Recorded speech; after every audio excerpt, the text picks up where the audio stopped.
ಒಂದು ದಿನ ಮಧ್ಯರಾತ್ರಿ ಸಮಯದಲ್ಲಿ ದೇವಗಿರಿ ಎಂಬ ಊರಿನ ಸಮೀಪದ ಅರಣ್ಯದಲ್ಲಿ ಒಬ್ಬ ವ್ಯಕ್ತಿ ತನ್ನ ಕೈಯಲ್ಲಿ ಒಂದು ಚೀಲ ಹಿಡಿದು ಓಡುತ್ತಿರುತ್ತಾನೆ. ಅವನ ಹಿಂದೆ ಕೈಯಲ್ಲಿ ಕಡ್ಡಿಗಳು ಹಿಡಿದ ಇಬ್ಬರು ವ್ಯಕ್ತಿಗಳು ಅವನನ್ನು ಹಿಂಬಾಲಿಸುತ್ತಾರೆ. ಕೈಯಲ್ಲಿ ಚೀಲ ಹಿಡಿದು ಓಡುತ್ತಿರುವ ವ್ಯಕ್ತಿಯ ಹೆಸರು ರಮಣ. ಹೀಗೆ ಓಡುತ್ತಿರುವ ರಮಣ ದಣಿದು ಒಂದು ಸ್ಥಳದಲ್ಲಿ ನಿಂತು ಅಲ್ಲಿ ಇರುವ ದೊಡ್ಡ ಬಂಡೆಯ ಹಿಂದೆ ಅಡಗುತ್ತಾನೆ. ಅವನ ಹಿಂದೆ ಹಿಂಬಾಲಿಸುತ್ತಾ ಬಂದ ಆ ಇಬ್ಬರು ವ್ಯಕ್ತಿಗಳು ನಿಂತು ರಮಣ ಎಲ್ಲಿ ಹೋದನು ಎಂದು ಇತ್ತೆತ್ತು ನೋಡುತ್ತಾ ಒಬ್ಬರೊಂದಿಗೆ ಒಬ್ಬರು ಹೀಗೆ ಮಾತನಾಡುತ್ತಿರುತ್ತಾರೆ. ಹೇಗೆ ಅವನು ನಿನಗೆ ಏನಾದರೂ ಕಾಣಿಸಿದನಾ? ಇಲ್ಲ, ನೀವು ಕೂಡ.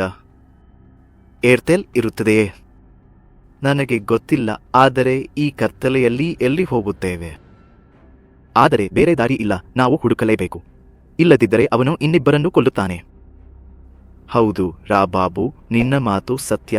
ಆದರೆ ಆ ವಿಷಯ ತಿಳಿದುಕೊಂಡು ಆ ರಾಮಣ್ಣ ಎಷ್ಟು ಕೆಲಸ ಮಾಡಿದ್ದಾನಾ? ಅದು ನನಗೆ ಗೊತ್ತಿಲ್ಲ, ಆದರೆ ಆ ಚೀಲದಲ್ಲಿ ಏನು ಇದೆ ಎಂದು ಕೇಳುತ್ತೀಯಾ? ಅಯ್ಯಗಾರು ಅವುಗಳನ್ನು ಕೊಲ್ಲಲು ಕೂಡ ಸಿದ್ಧರಾಗಿದ್ದಾರೆ. ಅಂದರೆ ಆ ಚೀಲದಲ್ಲಿ ಏನೋ ಬಹಳ ಬೆಲೆ ಬಾಳುವುದು ಇರಬಹುದು. ಅವರು ನಮಗೆ ಏನು ಬೇಕಾದರೂ ಮೊದಲು ಹೋಗಿ ಅವನು ಎಲ್ಲಿಗೆ ಓಡಿ ಹೋದಾನೋ ಹುಡುಕೋಣ. ಈಗಲೇ ಮಧ್ಯರಾತ್ರಿ ಸಮಯ, ಏನಾದರೂ ಪ್ರಾಣಿ ಬಂದು ನಮ್ಮ ಮೇಲೆ ದಾಳಿ ಮಾಡಿದರೆ ನಾವು ಅದಕ್ಕೆ ಬಲಿಯಾಗುತ್ತೇವೆ. ಈ ರಮಣಗಾರು ಮಾಡಿದ ಕೆಲಸದಿಂದ ಸಾವು ಬಂದಂತಾಗಿದೆ. ಬೇಗ ಹೋಗೋಣ, ಅವನು ಹೆಚ್ಚು ದೂರ ಓಡಿರಲಾರನು. ಹೌದು, ಬೇಗನೆ ಭದ್ರವನನ್ನು ಹೇಗಾದರೂ ಇವತ್ತೇ ಹಿಡಿದು ಆಯುಧಗಳನ್ನು ಮುಂದೆ ಇಡಬೇಕು. ಆ ಇಬ್ಬರು ವ್ಯಕ್ತಿಗಳು ಹಾಗೆಯೇ ಓಡುತ್ತಾ ಮುಂದೆ ಹೋಗುತ್ತಾರೆ. ಇದನ್ನೆಲ್ಲ ರಾಯ್ ಹಿಂಬದಿಯಿಂದ ಅಡಗಿಕೊಂಡು ಗಮನಿಸುತ್ತಿರುವ ರಮಣ. ಅವರು ಹೋದ ನಂತರ ನಿಧಾನವಾಗಿ ಹೊರಗೆ ಬಂದು ಅವರು ಹೋದ ದಿಕ್ಕಿಗೆ ಅಲ್ಲದೆ ಬೇರೆ ಊರಿನ ದಿಕ್ಕಿಗೆ ಓಡುತ್ತಾನೆ. ಹೀಗೆ ಹೋಗುತ್ತಾ ಇದ್ದಾಗ ಅವನಿಗೆ ಒಂದು ಊರು ಕಾಣಿಸುತ್ತದೆ. ಅವನು ಹಾಗೆಯೇ ಓಡುತ್ತಾ ಊರಿನೊಳಗೆ ಹೋಗುತ್ತಾನೆ. ಮಧ್ಯರಾತ್ರಿ ಸಮಯವಾಗಿರುವುದರಿಂದ ರಮಣ ಆ ಊರಿನ ಆರಂಭದಲ್ಲಿ ನಿಂತು ಹೀಗೆ ಯೋಚಿಸುತ್ತಿರುತ್ತಾನೆ. ಅಯ್ಯೋ, ಮಧ್ಯರಾತ್ರಿ ಆಗಿರುವಂತೆ ಕಾಣುತ್ತಿದೆ. ಅವರು ನನ್ನಿಗಾಗಿ ಇನ್ನೂ ಹುಡುಕುತ್ತಲೇ ಇರುತ್ತಾರೆ. ನಾನು ಹೊರಗೆ ಸುರಕ್ಷಿತವಲ್ಲ, ಇಷ್ಟು ಕತ್ತಲೆಯಲ್ಲಿ ಹೋಗಬೇಕು. ಇವತ್ತು ಈ ಊರಿನಲ್ಲಿ ಯಾರಾದರೂ ಒಬ್ಬರ ಮನೆಯಲ್ಲಿ ತಲೆಮರೆಸಿಕೊಂಡು ನಾಳೆ ಬೆಳಿಗ್ಗೆ ಹೋಗಬೇಕು ಅಂದುಕೊಂಡು ರಮಣ ಯಾರಾದರೂ ಒಬ್ಬರನ್ನು ಸಹಾಯ ಕೇಳೋಣ ಎಂದು ಪ್ರತಿಯೊಂದು ಮನೆಯ ಬಾಗಿಲು ತಟ್ಟುತ್ತಾ ಸಹಾಯ ಕೇಳುತ್ತಿರುತ್ತಾನೆ. ಆದರೆ ಯಾರೂ ಬಾಗಿಲು ತೆಗೆಯುವುದಿಲ್ಲ. ಹೀಗೆಯೇ ಎಲ್ಲರನ್ನೂ ಕೇಳಿ ನಿರಾಸೆಯಿಂದ ಊರಿನ ಮಧ್ಯದಲ್ಲಿರುವ ರಚ್ಚಬಂಡೆ ಬಳಿ ಬಂದು ಅಲ್ಲಿ ಕುಳಿತುಕೊಳ್ಳುತ್ತಾನೆ. ಆಗ ತನ್ನ ಮನಸ್ಸಿನಲ್ಲಿ ಹೀಗೆ ಯೋಚಿಸುತ್ತಾನೆ. ಎಷ್ಟು ಕಷ್ಟವಾಯಿತು, ಈ ಊರಿನಲ್ಲಿ ಒಬ್ಬರೂ ಬಾಗಿಲು ತೆಗೆಯಲಿಲ್ಲ. ಹೀಗೆ ಹೊರಗೆ ಇದ್ದರೆ ನನ್ನ ಬಗ್ಗೆ ಹುಡುಕುತ್ತಾ ಬರುವವರಲ್ಲಿ ಯಾರಿಗಾದರೂ ಸಿಕ್ಕಿಬಿಡುತ್ತೇನೆ. ನಾನು ಅವರಿಗೆ ಸಿಕ್ಕಬಾರದು. ಒಂದು ವೇಳೆ ಸಿಕ್ಕಿದರೂ ಈ ಚೀಲ ಮಾತ್ರ ಯಾವ ಪರಿಸ್ಥಿತಿಯಲ್ಲೂ ಅವರ ಕೈಗೆ ಸಿಕ್ಕಬಾರದು. ಇದನ್ನು ಹೇಗಾದರೂ ನಮ್ಮ ಊರಿಗೆ ತಲುಪಿಸಬೇಕು ಎಂದು ಯೋಚಿಸುತ್ತಿರುವಾಗ ದೂರದಲ್ಲಿ ರಮಣನಿಗೆ ಒಂದು ಗುಡಿಸಲು ದೀಪ ಬೆಳಗುತ್ತಿರುವಂತೆ ಕಾಣುತ್ತದೆ. ತಕ್ಷಣವೇ ರಮಣ ಆ ಗುಡಿಸಲು ಬಳಿ ಹೋಗುತ್ತಾನೆ.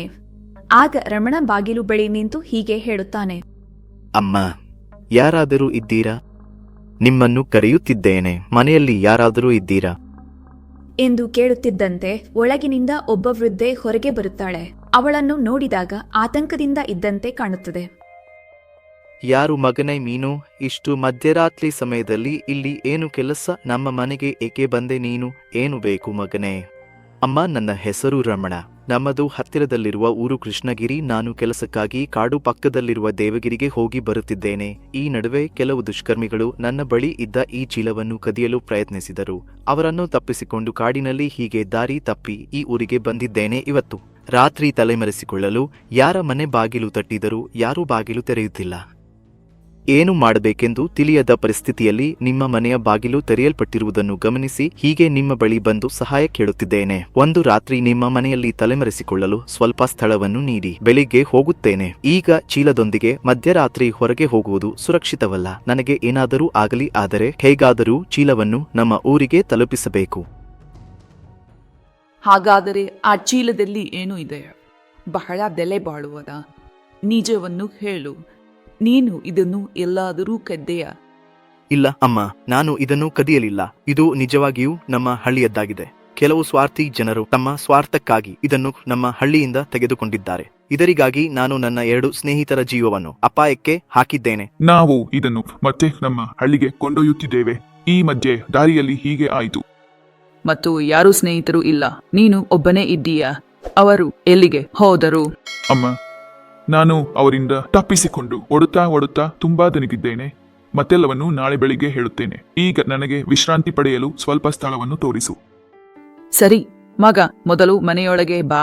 ಏನಾದರೂ ಬಿದ್ದಿದೆಯೇ ಎಂದು ನೋಡಿ ನೀನು ಮನೆಯ ಹಿಂಭಾಗಕ್ಕೆ ಹೋಗು. ನಿನ್ನ ಕಾಲು ಮತ್ತು ಕೈ ತೊಳೆದು ಬಾ. ರಾಮನಿಗೆ ತಿನ್ನಲು ಏನಾದರೂ ತರುವಂತೆ ಹೇಳಿ. ವೃದ್ಧ ಮಹಿಳೆ ಅವನನ್ನು ತನ್ನ ಮನೆಯೊಳಗೆ ಕರೆದೊಯ್ಯುತ್ತಾಳೆ. ನಾಟಕದಲ್ಲಿ ಅವನು ತನ್ನ ಕೈ ಮತ್ತು ಕಾಲು ತೊಳೆದು ಬಂದು ಆ ಚೀಲವನ್ನು ಹತ್ತಿರದಲ್ಲಿ ಇಟ್ಟುಕೊಂಡು ಕುಳಿತುಕೊಳ್ಳುತ್ತಾನೆ. ಅವಳು ಊಟದ ತಯಾರಿ ಮಾಡುತ್ತಾಳೆ. ರಾಮನ್ ಊಟ ಮಾಡಿ ಆ ರಾತ್ರಿ ವೃದ್ಧ ಮಹಿಳೆಯ ಮನೆಯ ಹಿಂಭಾಗದಲ್ಲಿರುವ ಪ್ರಾಣಿಗಳ ಬಗ್ಗೆ ಯೋಚಿಸುತ್ತಾನೆ. ರಾತ್ರಿ ಕಳೆಯುತ್ತದೆ. ಬೆಳಿಗ್ಗೆ ಅವನು ಹಳ್ಳಿಯ ಕಡೆಗೆ ಸಾಗುತ್ತಾನೆ. ಕಣ್ಣುಗಳನ್ನು ತೆರೆಯುತ್ತಾನೆ. ಚೀಲ ಕಾಣುವುದಿಲ್ಲ. ಆತಂಕದಿಂದ ಹೊರಗೆ ನೋಡುತ್ತಾನೆ. ವೃದ್ಧ ಮಹಿಳೆ ಕೂಡ ಕಾಣುವುದಿಲ್ಲ. ರಾಮನ್ ಹೇಳುತ್ತಾನೆ, ಅಮ್ಮ ಅಮ್ಮ. ಅವನು ಮನೆಯಲ್ಲಿ ಹುಡುಕುತ್ತಾನೆ. ಹಿಂಭಾಗಕ್ಕೂ ಹೋಗುತ್ತಾನೆ. ಆದರೆ ಅಮ್ಮ ಸಿಗುವುದಿಲ್ಲ. ಚೀಲವೂ ಕಾಣುವುದಿಲ್ಲ. ಹೊರಗೆ ಬಂದು ಯೋಚಿಸುತ್ತಾನೆ. ಓ ದೇವರೇ, ಇದು ಯಾವ ಪರೀಕ್ಷೆ! ವೃದ್ಧ ಮಹಿಳೆ ಆಶ್ರಯ ನೀಡಿದಳು ಮತ್ತು ಮೋಸ ಮಾಡಿದಳು. ಅವನು ವಾಯು ಎಂದು ಕೂಗುತ್ತಾ ಇಡೀ ಮನೆಯನ್ನು ಶೋಧಿಸುತ್ತಾನೆ.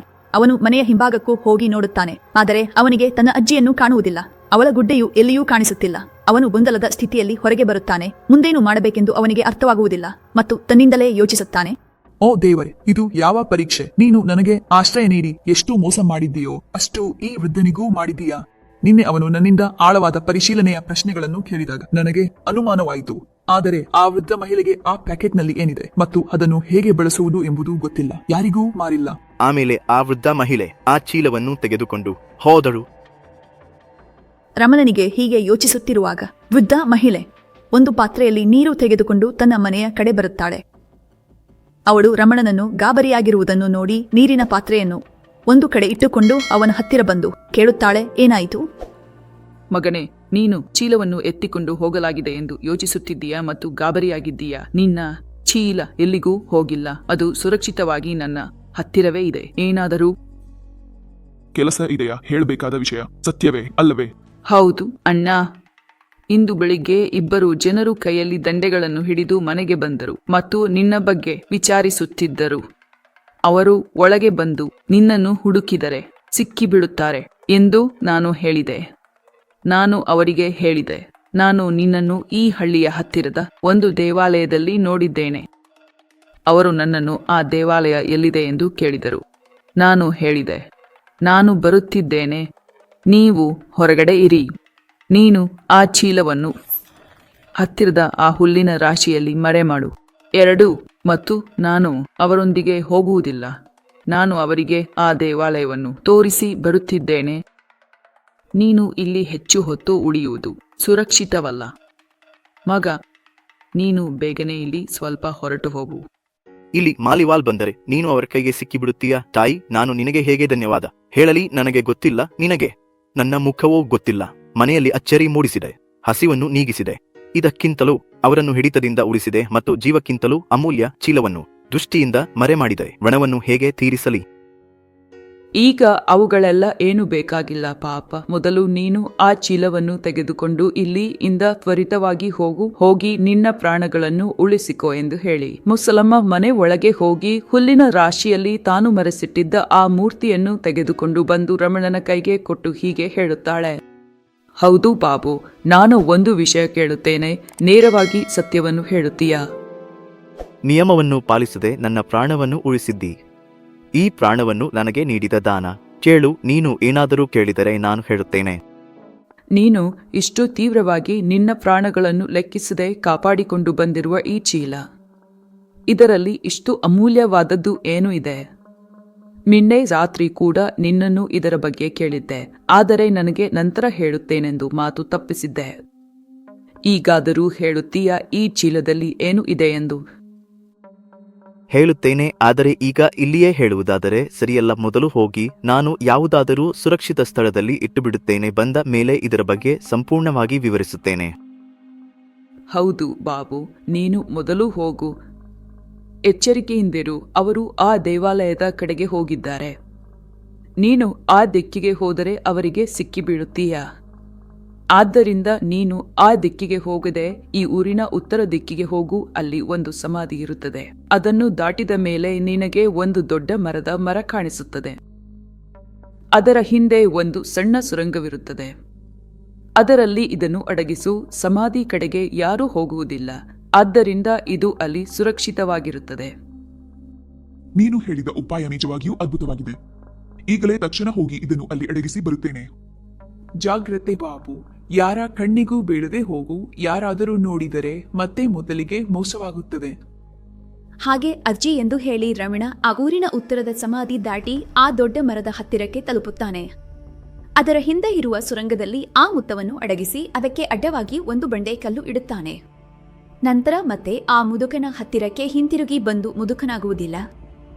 ಹೀಗೆ ಹೇಳುತ್ತಾನೆ, ನಿನಗೆ ತುಂಬಾ ಕೃತಜ್ಞತೆಗಳು. ನಿನ್ನ ಉಪಾಯದಿಂದ ಆ ಚೀಲವನ್ನು ಯಾರಿಗೂ ತಿಳಿಯದೆ ಅಡಗಿಸಬಲ್ಲೆ. ಅದು ಸರಿಯೇನೋ, ಆದರೆ ಈಗಾದರೂ ಆ ಚೀಲದಲ್ಲಿ ಏನಿದೆ ಎಂದು ಹೇಳುತ್ತೀಯಾ ಎಂದು. ಅವನು ಆ ಸಮಯದಲ್ಲಿ ರಮಣ ಮುದುಕಿಗೆ ಆ ಸತ್ಯ ಏನು ಎಂದು ಹೇಳುತ್ತಾನಾ ಅಥವಾ ಆ ಚೀಲದಲ್ಲಿ ಅಷ್ಟು ಅಮೂಲ್ಯವಾದದ್ದು ಏನು ಇದೆ? ಅದನ್ನು ತಿಳಿಯಲು ಮುಂದಿನ ಭಾಗದವರೆಗೆ ಕಾಯಿರಿ.